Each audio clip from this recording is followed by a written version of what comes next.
There has been a lot of talk about national banks and their failures in the news recently.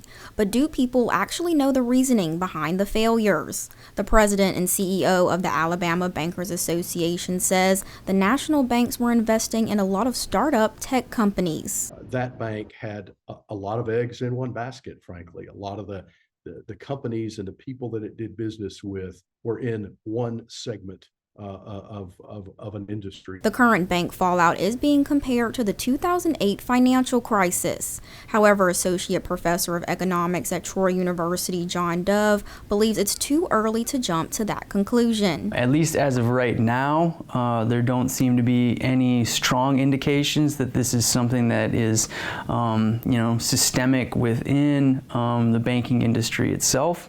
Again, time will tell. It's very possible. Some may be wondering how they can stay safe and be more aware about their banking institutions.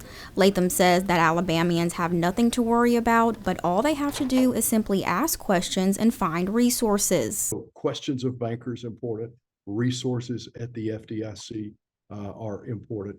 State regulators, the Alabama Banking Department is a government agency that regulates Alabama state chartered banks.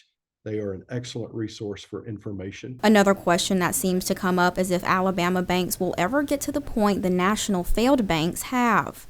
Dove says it's hard to determine what some of the signs may be, but things in the banking industry could change. So the real question is, is this something that has become systemic within the banking industry? We're not 100% sure of that. This is also, why you hear a lot of talk about the Federal Reserve and what the Federal Reserve is trying to do to fight inflation. If this is something that is systemic within the banking industry, then it's going to make the Federal Reserve's fight against inflation much tougher.